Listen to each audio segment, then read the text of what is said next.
When I'm painting, I usually put on like meditation music, relaxation music, like, you know, Native American, Indian music, anything that's really relaxing and doesn't require listening to, but more like relaxes you.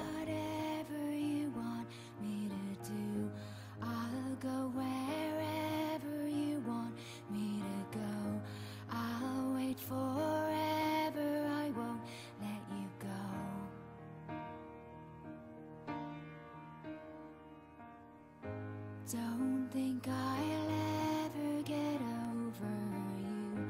It's now or never, it must come through. It's now or never. I don't know that there is one actually. I'm not sure, never really thought about it. Okay, do you think they maybe complement each other? The way you make your paintings and the way you make music? Well, they're definitely similar in that when I start painting, I don't know what I'm painting. And I'm just having fun, and eventually I start to see things and it becomes something. And it's the same with music, like I just start with an idea and then after a while, you know, you start to kind of hear something and it starts to become something.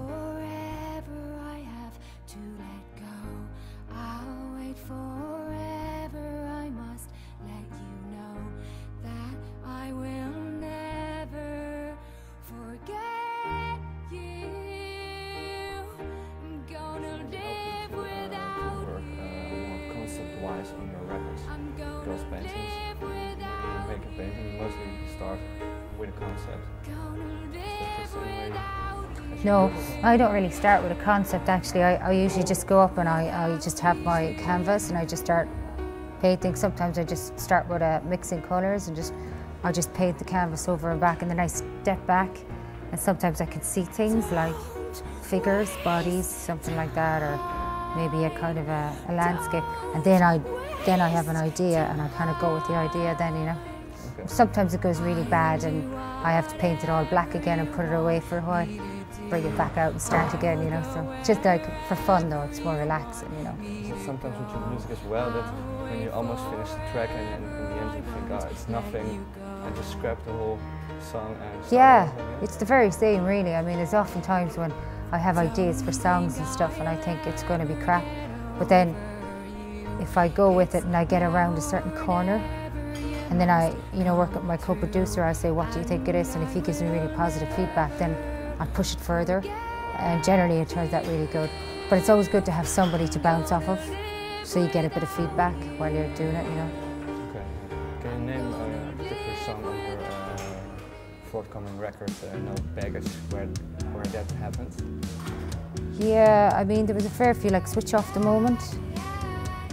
I didn't really know like what was happening with that, because I had these ideas and I had an idea of it going this way, but then it's coming back this way and then it stops and then it changes.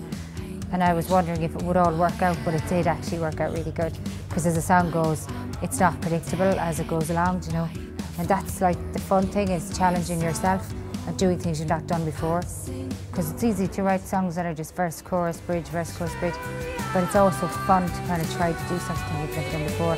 And Throw Your Arms Around Me was a big one as well, where like honestly I didn't have a clue what I was doing, but it was a lot of fun, you know. We just I tied some bells onto my feet and I just did some weird chanting and looped it, and then started to build other things on top of it. And then I could hear that coming in and I could hear the song coming underneath it. So it was a lot of fun, you know, just really experimental, you know. Can we say that No Baggage is that your most experimental record so far? I'd say so, yeah, definitely. Just because of all those things you tried? Yeah, all the things I've tried, and also because, you know, when you get a bit older and you're not really doing it with a group and you're only doing it as a hobby again, then you're going to push yourself a little bit further, and you don't have as many inhibitions as you get older, you don't have as much fear, and that's very important, you know. Like probably the most crippling thing is fear. Fear stops you. Now, as you get older and you know, I've already done it, I have that feeling of I've done it with the Cranberries, I've conquered my mission there. I really wanted to be successful with a band and all that, and that was great. But then the band got so successful that you know, we became a commodity, and there was an awful lot of pressure, and the fun went out of it a little bit. And you know, having done all that and fulfilled that journey of my life, now it's like I have a clean slate, and music is just a hobby again, like painting is.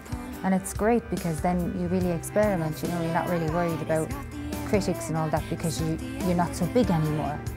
So you're not coming out with all this focus, you're just coming out with nothing and you're starting from the bottom again. So it's great, it gives you a clean sheet, you know, a clean canvas.